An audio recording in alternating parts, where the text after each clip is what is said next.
कुछ भाव पुष्प।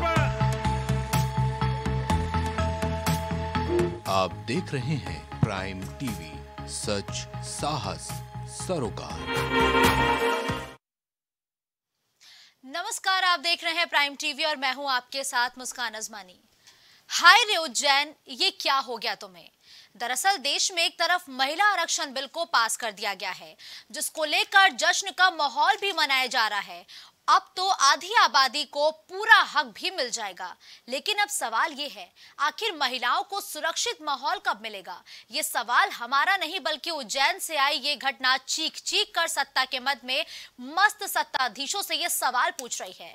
सुरक्षित समाज के रखवालों से पूछती है, जिसमें एक 12 साल की रेप पीड़िता नग्न अवस्था में इस विकलांग समाज से मदद की भीख मांगती रही। लेकिन इस कलंकित समाज के लोगों ने उस पर जरा सी भी रहम नहीं दिखाई। उन लोगों को जरा भी शर्म नहीं आई। हाय रे उज्जैन, क्या हो गया तुम्हें? ये रिपोर्ट देखिए।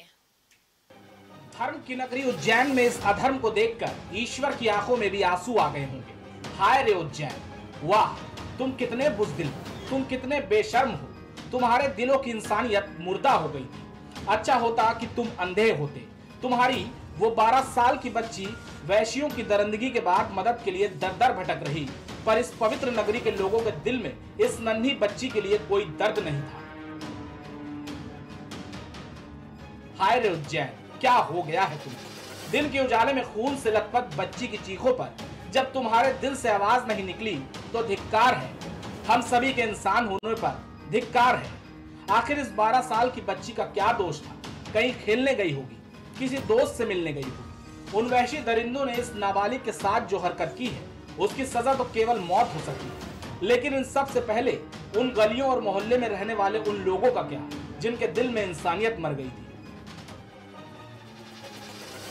माना कि पानी से बच्ची के जिस्म पर लगे ये खून के दाग तो धुल जाएंगे, लेकिन इस दाग का क्या जो इस कलंकित समाज के दामन पर लगा है? अरे इससे बड़ा अपराध नहीं हो सकता। कई बार लावारिस लाश पर हम अपने कपड़े डाल देते हैं, ये तो जिंदा बच्ची थी, एक कपड़ा तो उसके बदन पर डाल दिया होता। हाय रे उज्जैन, क्या हो गया है तुम्हें?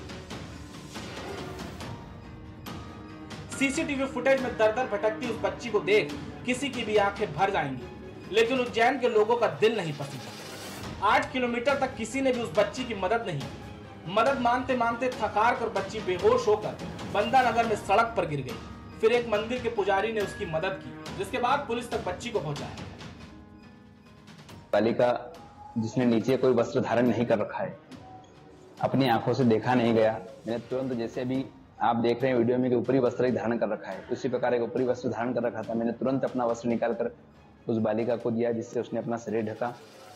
फिर मैंने अपना वाहन रोक करके वहीं स्पॉट पर खड़े होकर के तुरंत ही उस बालिका से पूछा कि तुम्हारी दुर्दशा किसने की है। उसकी आंखें पूरी स्वेलिंग से भरी हुई थी, पाँव में पूरी ब्लीडिंग हो रही थी, आंखें उसकी बिल्कुल भरा रही थी, बार बार वह अपने शरीर से लड़खड़ा रही थी। मेरी आंखों से देखा नहीं गया। मैंने उससे पूछा कि बहन, आपकी हालत किसने करी है और कौन है तुम्हारे माता पिता, कहाँ है, तुम यहाँ किसके साथ आई हो, कब से इस क्षेत्र में हो? लेकिन वह बालिका अपनी ही भाषा में कुछ बोल रही थी, जिसे मैं समझ नहीं पा रहा था। बाकी इस विषय में चिकित्सा ने पूरा जो है कि हॉस्पिटल ने पूरा इस विषय के ऊपर पूरा ध्यान देते हुए सभी को बताया है कि उस बालिका के साथ किस प्रकार से जो है उसके साथ अत्याचार किया गया था। ऐसे दुष्टों को सजा मिलना चाहिए। धर्म की नगरी है, पावन नगरी है भगवान महाकाल की। यहाँ और पूरे देश में इस धराधाम पर यह भगवान कृष्ण की नगरी है। यहाँ किसी प्रकार का भी जो है कि ऐसा गलत कार्य करने वालों के लिए हमेशा मृत्युदंड ही तय होना चाहिए।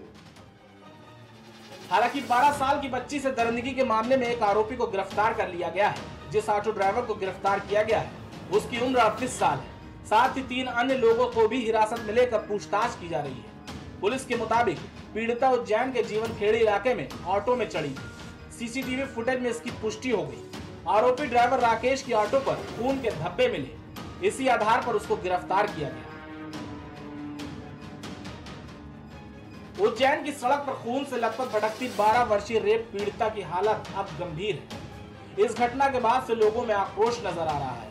आरोपी को हिरासत में लिया गया है और जांच के लिए विशेष जांच दल का गठन भी किया गया है। इस बीच कानून व्यवस्था को लेकर विपक्ष भी लगातार शिवराज सरकार पर निशाना साध रहा है। उज्जैन में जो हुआ उसने पूरे मध्य प्रदेश और देश की आत्मा को शर्मसार कर दिया। शिवराज सिंह चौहान जी, चुल्लू भर पानी में आपकी सरकार को डूबकर मर जाना चाहिए। 12 साल की एक बेटी, उसके साथ बलात्कार होता है। वो आधे वस्त्रों के अंदर 8 घंटे तक महाकाल की बाबा की नगरी में सड़कों पर दर दर की ठोकरें खाती फिरती है, शरीर से खून रिसता है, पर आपकी सरकार के कान पर जूं तक नहीं रेंगती। और भोपाल के अंदर हर रोज एक बलात्कार होता है पिछले 3 साल से। 58,000 बेटियां पिछले 18 साल में बलात्कार की शिकार हो चुकी। हर दिन 8 बेटियों से बलात्कार हो जाता है। 68,000 महिलाओं और बेटियों का अपहरण हो गया। क्या इस सरकार को एक क्षण भी सत्ता में बने रहने का अधिकार है? और मुझे बताइए, ये मेरी बेटी हो, ये आपकी बेटी हो भाजपाइयों, शिवराज सिंह चौहान जी, 12 वर्ष की अबोध बालिका सड़कों पर न्याय की गुहार लगाती घूमती रहे और सरकार को मालूम ना चले, और वो बेटी कह रही है माँ से भी गलत हुआ है। तो माँ से भी बलात्कार, बिटिया से भी बलात्कार, वो भी 12 साल की अबोध बालिका से, और सरकार सोई पड़ी है। उज्जैन में 12 साल की इस बच्ची के साथ हुई दरिंदगी की घटना ने पूरे देश को झकझोर कर रख दिया। सबसे ज्यादा दुख और आश्चर्य तो इस बात का है कि इस घटना के बाद बच्ची 8 किलोमीटर तक पैदल चलकर लोगों से मदद मांगती रही, लेकिन मदद के लिए एक हाथ भी सामने नहीं है। शर्म आनी चाहिए। Output desk, prime TV. जब मणिपुर में महिलाओं के साथ बर्बरता का वो वीडियो सामने आया तो समाज में एक शोर देखने को मिला। तब समाज की महिलाओं ने ये उम्मीद की होगी कि शायद एक बार महिलाओं के खिलाफ जो लगातार अपराध हो रहे हैं उस पर बात होगी, उस पर एक कठोर कानून बनाया जाएगा। लेकिन चुनावी शोर में एक बार फिर से वो महिलाओं के सुरक्षा के जो वादे थे, जो दावे थे, वो कहीं ना कहीं अब गायब होते हुए नजर आ रहे हैं।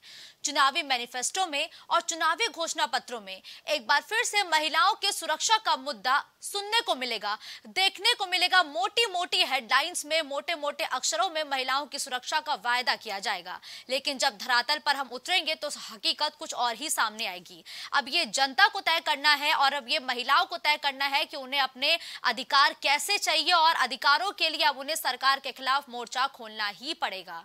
खबरों का सिलसिला यूं ही जारी रहेगा। देश और दुनिया की तमाम बड़ी खबरों के लिए आप देखते रहिए प्राइम टीवी। कुछ भाव पुष्प। आप देख रहे हैं प्राइम टीवी, सच साहस सरोकार।